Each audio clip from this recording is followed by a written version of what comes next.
এই ধরনের সায়েন্স ক্লাবের মাধ্যমে তোমাদের যে ক্রিটিক্যাল থিঙ্কিং সেটা বৃদ্ধি পাবে, ডিবেট করার মাধ্যমে তোমাদের ক্রিটিক্যাল রিজনিং বৃদ্ধি পাবে, ল্যাঙ্গুয়েজ ক্লাবের মাধ্যমে তোমাদের ইংলিশ ল্যাঙ্গুয়েজের প্রফিসিয়েন্সি সেটা বৃদ্ধি পাবে, এবং কালচার ক্লাবের মাধ্যমে তোমরা এক্সট্রা কারিকুলার বিভিন্ন যে তোমাদের মেন্টাল ডেভেলপমেন্ট এবং তোমার যে মানসিক বিকাশ সেই জিনিসগুলো অনেক বেশি মানে জাগ্রত হবে এবং পরিস্ফুট হবে।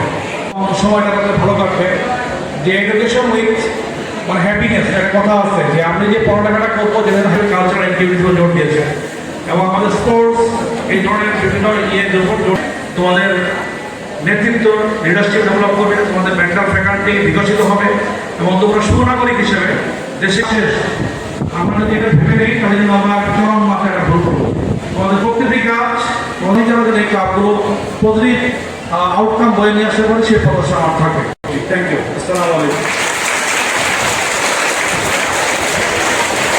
একটি নতুন সম্ভাবনাময় দিগন্ত শিক্ষার্থীদের মাঝে সৃষ্টিশীল মননের চর্চা, বুদ্ধিভিত্তিক চর্চা, ভাষাগত দক্ষতা আর সংস্কৃতি চর্চার এক অপূর্ব যোগসূত্র স্থাপনের উদ্দেশ্য নিয়ে আজ থেকে আনুষ্ঠানিকভাবে শুরু হতে চলেছে নেত্রকোনা কালেক্টরেট স্কুলের বিজ্ঞান, ভাষা, বিতর্ক ও সাংস্কৃতিক ক্লাবের যাত্রা।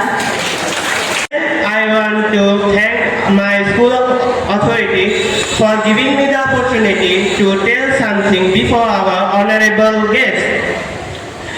In my speech, I will try to cover the impacts of deforestation and the importance of tree plantation.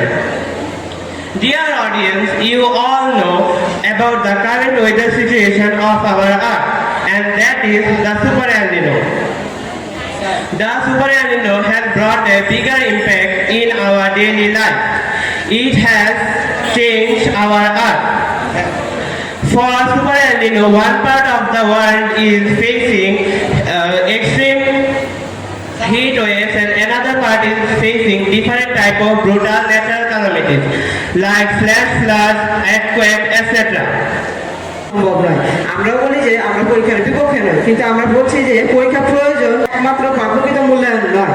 প্রকৃত মূল্যায়নের জন্য প্রয়োজন ধারাবাহিক মূল্যায়ন, ব্যবহারিক কাজ, প্রকল্প এবং সর্বোপরি প্রয়োজন নৈতিক গুণাবলী। যেখানে বিদ্যালয় হতে ফেল করা শিক্ষার্থীদের যখন আমরা অবকার পাত্র হিসেবে দেখি, ঠিক তখনই ফ্রান্সে একই রকম শিক্ষার্থীরা নিজেদের সৃজনশীলতাকে তথ্য যোগাযোগ করেছে তাদের নিজস্ব প্রতিষ্ঠান স্কুল 42, এমনকি যেখানে একটি শিক্ষকের পর্যন্ত কোনো প্রকার কাগজের সার্টিফিকেট নেই, কিন্তু তাকে তাদেরই 12% শিক্ষার্থী নিজস্ব কর্মসংস্থান তৈরি করেছেন বা নিজস্ব স্টার্টআপ কোম্পানি খুলেছেন। এদিকে আমরা দেখতে পাচ্ছি বিশ্ব থেকে এই আমাদের স্কুলের সকল অর্জন দেখতে পারবে।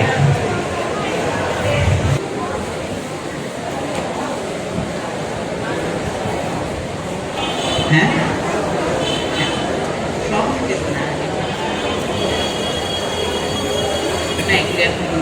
যে নিজেকে তুমি সোশ্যালি কিভাবে ডেসক্রাইব করো, ইন্ট্রোভার্ট তুমি নাকি এক্সট্রোভার্ট নাকি অ্যাম্বিভার্ট কিছু একটা।